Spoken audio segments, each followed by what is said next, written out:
Oi cinéfilos, meu nome é Carolina e bem-vindos a mais um vídeo do Assista um Filme. E no vídeo de hoje eu vim falar sobre o lançamento dessa semana, o aguardado Megalópolis. A cidade de Nova Roma é palco de um conflito entre César Catilina, um artista genial a favor de um futuro utópico, e o ganancioso prefeito Frank Cícero.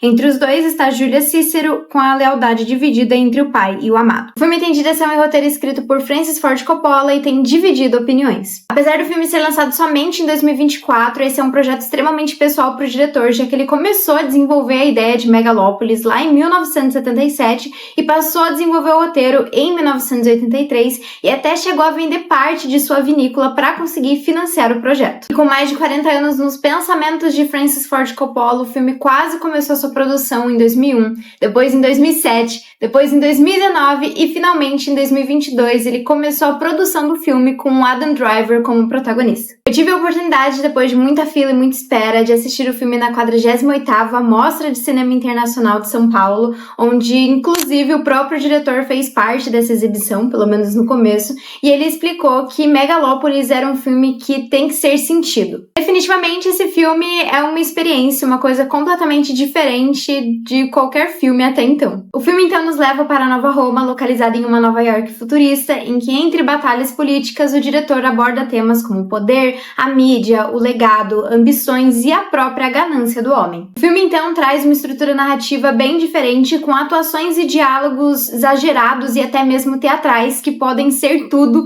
exceto entediantes. No filme, então, acompanhamos César, um arquiteto completamente obcecado pelo seu trabalho, que tem o poder de controlar o tempo, mas que mesmo assim tem constantemente a sensação de estar perdendo, sendo perseguido por fantasmas do passado. O arquiteto é idealista e deseja desesperadamente construir a sua megalópolis, algo que não é apoiado nem pela prefeitura, nem pelos ricos da cidade, assim precisando desenvolver uma personalidade mais arrogante para conseguir ali se manter e conseguir lidar com essas pessoas para, enfim, alcançar os seus objetivos. Apesar de ser uma narrativa tão diferente de tudo, a grande referência do filme vem da própria história, já que as figuras do Cícero e do Catilina também já existiram na vida real, lá na Roma Antiga, no século I a.C. Eles, inclusive, também foram duas figuras políticas que chegaram a batalhar em eleições. Com isso, então, Coppola deixa claro a importância de se olhar para o passado e também aprender com os erros do mesmo, algo que durante o filme muitas vezes fica explícito que, muito por conta da ganância e da própria conservação de diversas tradições, impedem a evolução ali daquela sociedade. O filme também aborda uma obsessão americana por tradições e alguns costumes que já não fazem mais muito sentido, mas que ainda se mantêm no pensamento de muitas pessoas. Os momentos mais legais em que esse tema é abordado é justamente quando a personagem da Grace Vanderwaal aparece, que é uma cantora que basicamente jurou castidade. No filme, então, a gente conhece essa Nova York moderna, que tem muitas festas, muita riqueza, que justamente está muito à frente do seu tempo, mas que ainda mantém diversos costumes assim sendo referenciados pela Roma Antiga. Nas batalhas políticas protagonizadas pelo prefeito Cícero e pelo César, que justamente abordam essa questão de modernização da cidade e de diversas tradições, a gente vê um terceiro movimento surgindo ali, protagonizado pelo personagem do Shia LaBeouf. Cláudio é primo de César e vive constantemente na sua sombra, e ele é um personagem muito egoísta que aqui vê com o povo, que é muito esquecido pelos políticos nesse universo, uma certa vantagem para tentar assumir o poder. Então, para tentar crescer politicamente, ele segue um lado muito mais extremo e meio que falsamente dá voz a esse povo. Para mim, do filme, o personagem do Cláudio é o mais constante, não só narrativamente, por todas as sequências que a gente vê o personagem dele passando, mas também a própria personalidade. Em relação às atuações, eu fiquei satisfeita, principalmente com a atuação do Adam Driver como protagonista. Acho que ele consegue incorporar bem essa personalidade desse arquiteto que pro público se mostra extremamente narcisista e arrogante, mas que pessoalmente é uma pessoa muito traumatizada pelo passado e extremamente obcecado pelo seu trabalho. Apesar dessa não ser a minha performance favorita do ator, acho que eu ainda gosto mais dele em História de Casamento.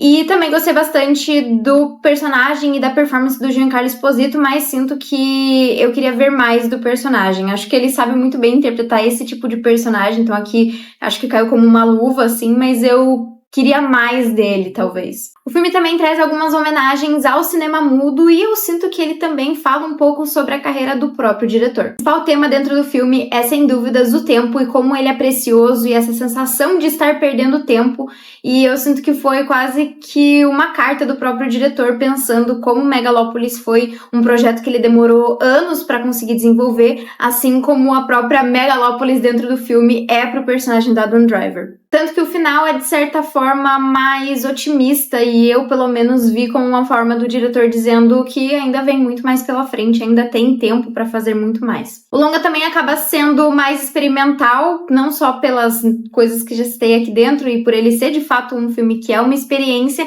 mas também porque em algumas sessões selecionadas eles fizeram uma participação um pouco diferente ali dentro do filme, em que em uma das cenas o Adam Driver é interrogado por uma pessoa de fora do filme ali, que simplesmente aparece. Eu pude participar de uma dessas sessões e foi uma coisa que eu sabia que isso iria acontecer, ou pelo menos eu estava imaginando que talvez isso fosse acontecer, mas na hora eu realmente não estava pronta. E, enfim, foi interessante, assim, foi uma coisa que de fato chamou mais atenção, assim, pra dentro do filme. Se alguém, enfim, não estava tão conectado, assim, com a história, com certeza no momento em que as luzes se acenderam e uma pessoa de fora do filme faz uma pergunta pro Adam Driver, com certeza chama muita atenção. Eu acho, então, que Megalópolis é, de fato, um filme que é pra ser sentido, que é pra se deixar levar pela história, mas eu admito que eu demorei muito tempo pra aceitar isso. Então eu senti que em vários momentos, principalmente no começo, os diálogos e os personagens iam pra frente e eu não me sentia conseguindo acompanhar. Parecia que eu tinha ficado pra trás pensando em uma fala anterior, em algum acontecimento anterior, assim.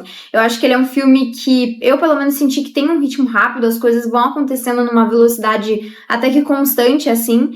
E muito por conta disso eu demorei pra entender e pelo menos pra me deixar levar, assim, pelo filme. Eu acho que ele pode ser um filme muito decepcionante, assim. Enfim, eu tive uma experiência completamente maluca assistindo esse filme, tanto por conseguir assistir na mostra, tanto por ver o diretor antes, então acho que tudo isso também influencia as expectativas na hora de ver um filme, mas eu acho que ele também pode ser um filme decepcionante, porque ele tem uma mensagem clara, ele tem uma crítica clara, mas ele quer abordar tanta coisa, ele tem tantos personagens que muitas vezes parte desses personagens e dessas narrativas parecem meio esquecidas e jogadas de lado. E conforme eu fui escrevendo a crítica, eu fui lembrando das coisas que aconteciam no filme e me questionando de como que aquilo tem conexão, por que aquilo acontece de certa forma. Não entendi muito bem as escolhas para certos personagens, para certas histórias ali dentro do filme. Muitas coisas são deixadas de lado, né? O próprio poder que o personagem tem de controlar o tempo, algo que é tão relevante, algo que é tão central ali dentro do filme. Essa questão do tempo em si é algo que é deixado de lado em diversos momentos ao longo do filme. Então, acho que ele tem um problema, assim, algo de se conectar entre si. Em vários momentos, enquanto eu estava assistindo o filme, eu às vezes estava tão presa em uma narrativa, principalmente nessa briga política ali, que quando aparecia outros personagens, eu pensava, caramba, é verdade, esse personagem tá aqui dentro do filme, assim. Porque realmente ele é muito intenso em vários momentos e acho que ele acaba deixando de lado várias coisas. Também acho que o filme é cafona em diversos momentos, talvez por conta de uma teatralidade exagerada, muito baseada em frases de efeito em vários momentos, mas também e principalmente pelo final, que eu de fato não curti, assim, o finalzinho do filme, achei brega, cafona.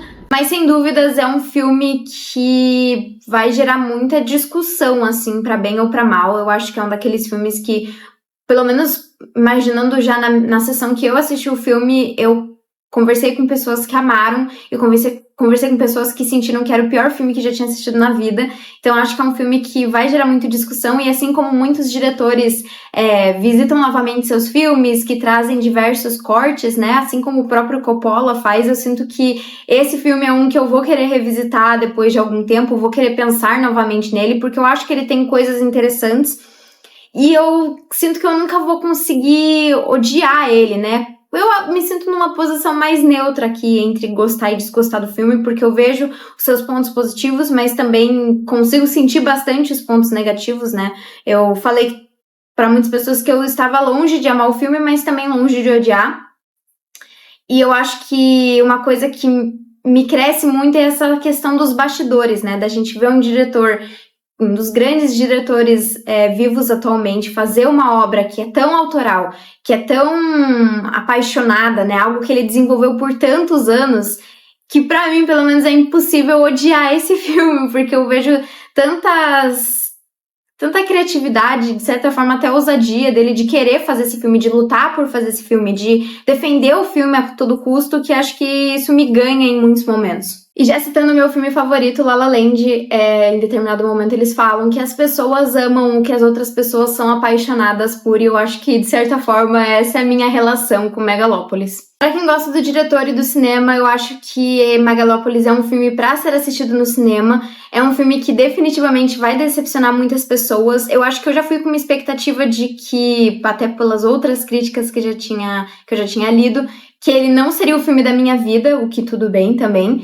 E que eu talvez não sairia totalmente satisfeita, o que também acabou acontecendo, e acho que isso é uma coisa que pode acontecer pra muitas pessoas, mas ele também é um filme que pode te conquistar, assim como conquistou muitas pessoas lá na minha sessão, e com certeza, como eu comentei, é um filme que vai ser debatido por muito tempo, pra bem ou pra mal. Bom, e pra mim esse filme tem uma nota de 6.5 e ele tá disponível nos cinemas. Mas então foi isso, pessoal. Se você gostou do vídeo, não esquece de curtir, compartilhar e comentar o que você achou de Megalópolis. Se você ainda não assistiu, deixar aqui também nos comentários a sua expectativa e também falar qual que é o seu filme favorito do Francis Ford Coppola. Então foi isso e até o próximo vídeo.